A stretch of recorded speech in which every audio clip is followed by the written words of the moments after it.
Okay, so today we're going to talk about Module 1, Lesson 2, which is an introduction to variables, expressions, and equations. And this is going to be a lot of vocabulary in this lesson. We're going to talk about a lot of the terms that you're going to hear throughout the entire rest of the course. So it's pretty important that you know, you just want to be able to understand what the terms that I'm saying mean, because these are not going to go away. We're going to use them throughout the entire course. So the first term we're going to talk about is a variable. And a variable is just a letter that we use to represent an unknown number in a math problem. So we'll use X or Y or T to represent these things. But really, these represent numbers that we generally don't know, or sometimes they'll vary for different reasons, but they're just letters that are used to represent unknown numbers for us. So we can see these things, like if I write something like 3x, okay, what this means is the number 3 times some unknown number here. When we put those things together, and we're making these things called expressions. So any combination of numbers and variables along with operations, right? So we can have addition in there. So 5x plus 2, that's an example of an expression. Just 7x is an example of it. They don't have to be that complicated. I mean, you can even have, 11. That's an expression. It's a very simple expression. Just one little piece in there, but it is an expression. And the key thing here is we just have numbers, variables, and operations put together. Okay, so we're going to use these a few different ways in this class. So let's look at a couple of those now. I might give you an expression like, 7x minus 4. Okay, and then I might ask you to evaluate this if x is equal to 2. Okay, so what this means is that, down here, 7x minus 4, I have this variable, and I don't necessarily know the value, but now I'm telling you the value. The value here for x is 2. And so we can replace this x here in this expression with the value 2, and then we can work it out. And again, like we saw if we see the word simplify, we see the word evaluate, just means to work things out as much as you can. So we're going to take that 2, we're going to plug it in for x. It replaces it, x is gone, replaced with that 2, and then we're going to work it out. And what we've done now is we've made a little order of operations problem, just like we did in Lesson 1. We want to go through this stuff following those same steps, so we don't have any parentheses or exponents. So our first step here is the multiplication. So 7 times 2 is 14. And then 14 minus 4, we'll work that out. That'll give us 10. And we're done. Okay? So again, if we have a value that goes with our variables, we can substitute them in. And what we've done then is made a little order of operations problems. So let's do another one of these. So we're going to evaluate slightly more complicated one. 3xz minus 4x for x equals 4 and z equals 5. So again, we're going to start the same way. We're just going to bring our expression down. And then we have our values, and we're going to substitute them into the appropriate variables. So the 4 is going to go in for x in both of these, and then this 5 is going to go in for z. We're just going to substitute those. So 3 times x is 4, times z is 5, 4 times x is 4. Okay, and then we're going to work it out, and we're going to do this following the order of operations. So we want to do our multiplication and divisions, but we want to do them from left to right. So my first multiplication and division is 3 times 4 or 12. Again, we want to think about the other steps. We want to think about parentheses, but there's nothing inside the parentheses, just single terms. So nothing to do inside there, and we don't have any exponents. So we're just doing our multiplication. So 12 times 5 is 60. Okay, don't make the mistake of doing 60 minus 4 we're not there yet, right? We got to finish all of our multiplication and division first. And we have another one. So we'll do that multiplication to finish up. And then finally, we've done all our multiplication division. We're ready to go to our last step, addition and subtraction. We just have the one subtraction. So we do that 60 minus 16, and we get 44, and we're done. Okay? So again, the process here is, substitute your variables with the values for problems like this when you're given those, and then work it out using your order of operations. I think we'll do one more. There are some fairly complicated ones in this lesson, so we'll do one more that has a little more going on to it still. Okay.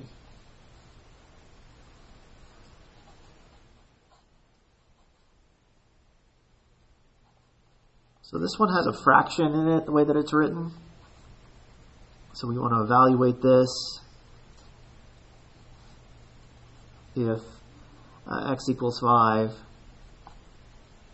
and y equals 7. Okay, so we're going to start the same way though. And don't let the fraction look here mess you up. Really, when we have a fraction like this in math, it just means to divide. So we're going to set this up. We're going to plug our 5 in for x, and we're going to plug our 7 in for all of our y's. In this case, we got 2 y's, so we're going to plug that 7 in twice. So we'll start there. So this will be 7 times 5 over 7 minus 35 over 7. And we've got everything plugged in. And now we want to go through our order of operations. So we'll start multiplication division from left to right, top to bottom too, and problems like this is what I would recommend. There are some other ways we can do it, but I'm just going to start up top here. 7 times 5 is 35. And then we have this 35 over 7. Looks like a fraction, but really to me what this means is 35 divided by 7. We just want to divide those out. So we want to think about 7 times what gives us 35. So that'll be 5 there. Okay, over here 35 divided by 7 on that one as well. And then finally we're done with all of our divisions. So we're ready to do our subtraction here. So 5 minus 5 is equal to 0. So don't get messed up too much by those fractions that we give you from time to time in this. When we write those fractions and we know all the numbers in there, it's just asking us to divide them. If everything works out nicely like this, it'll work out just fine. Okay, so we've talked a little bit about expressions and how to evaluate those expressions. But we can make some even more complicated statements in math. In fact, it's very common for us to do that. What we'll do in this case is we'll take an expression and we'll set it equal to another expression. Okay, so when we do that, we call that an equation. And they're very easy to recognize because you'll see the equal sign in there. Anytime you have a statement in math that has an equal sign in it, you're looking at an equation. Okay? So some examples might have something like x plus 2 equals 7. An expression on the left, an expression on the right, an equal sign in the middle. Okay? Now, we will ask you to do some things with these, and eventually our goal is going to be to figure out what this variable's solution is, the answer to an equation, something that, a value that makes the equation true, that's called a solution, right? We're going to spend a lot of time in this class learning how to find the solutions to equations like this, but we haven't done that yet, and so all we're going to do for today is we're going to determine whether something is a solution or not. So let's determine whether 5 is a solution to the equation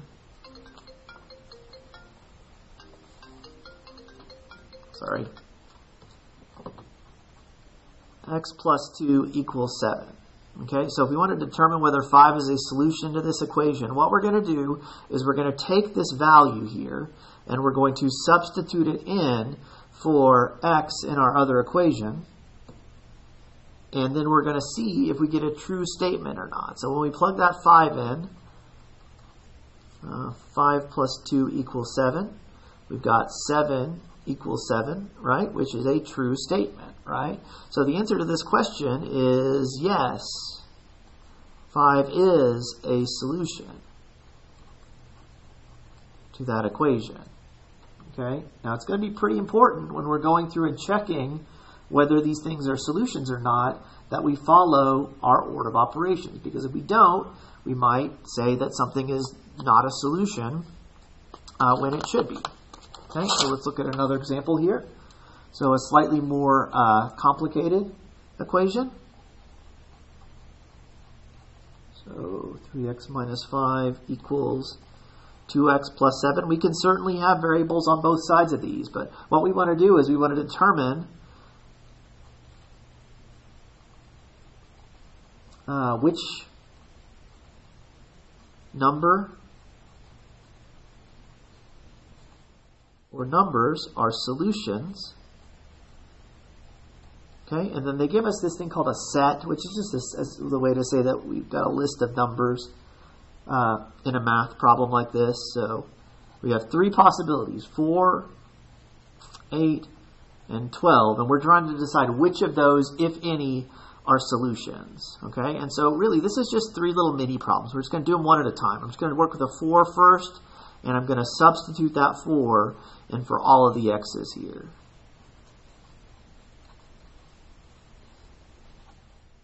Okay, and then I'm going to work it out. And again, just like we saw in the last problem, the answer is going to be yes, this is a solution if we get a true statement when we're done simplifying. And the answer is going to be no, it's not a solution if we don't. So we'll start here on the left side. So 3 times 4 is 12.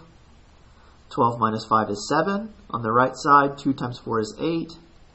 8 plus 7 is 15. Does not equal, right? So the answer here is no. 4 is not a solution. Okay, so moving on, we're going to do the same thing with the 8. We'll substitute that in for x.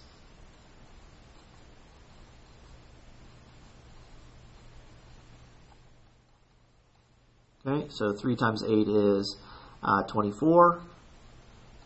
24 minus 5 is equal to 19. You know, this is a fairly simple one as far as the order of operations go, but you do want to be thinking about the order of operations here, because sometimes it'll mess you up if you're not doing that. So working this out, 16 plus 7 is 23, and we get different values on both sides. So again, the answer is no. Okay, so finally we'll do the same thing with the 12. We'll substitute that in for both of our expressions. So 3 times 12 minus 5 equals 2 times 12 plus 7. So 36 minus 5 is 31. Okay, over here 2 times 12 is 24. 24 plus 7 is 31.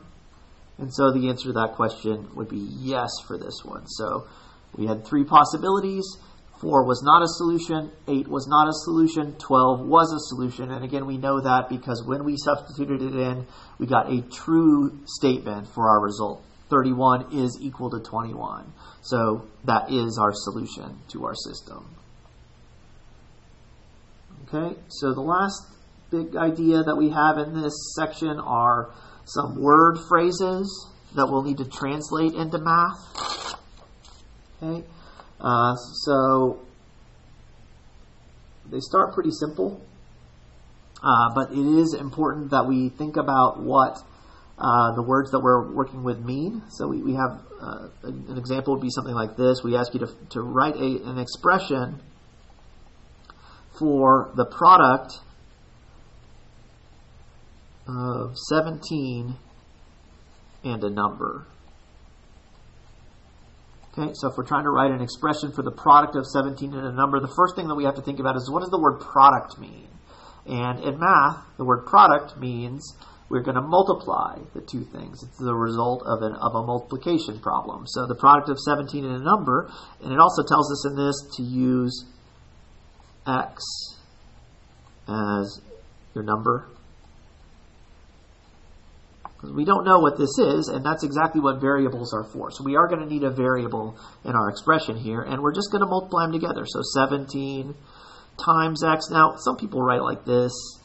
You know, this kind of old-fashioned way to write multiplication. Don't do that going forward, I would say. You can see the problem right here. We're going to use x as our variable, right? And if we use this x multiplication symbol, that can get very confusing very quickly. Now, in math, what we do much more commonly is we just put things right next to each other when they're multiplied. So if I just write 17x like this, that means that 17 and x are multiplied together. So I would avoid using this x multiplication symbol. You might have seen that in the past.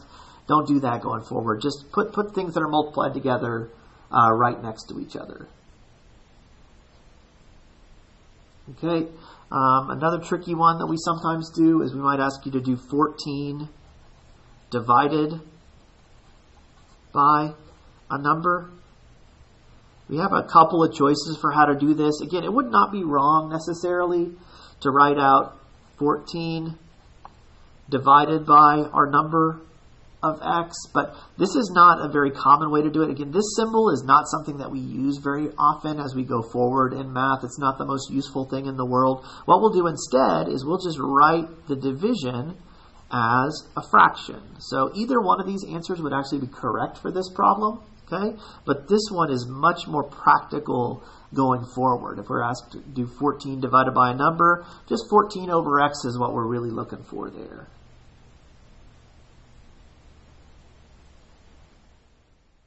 Okay, let's do one more. Slightly more going on. Let's say we wanted to do 2. We want to write an expression for 2 decreased by 7 times the number.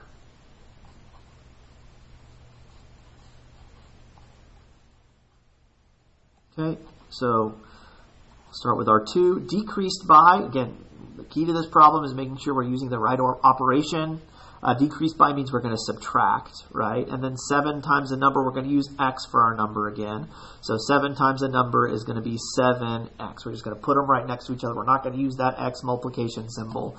And we're done. That's all we really need to do there. It's pretty straightforward, but it does require you to really think about the vocabulary and get that part of it right. Okay, so hopefully that's enough to get you started on Module 1, Lesson 2. Please don't hesitate to let me know if you have any other questions.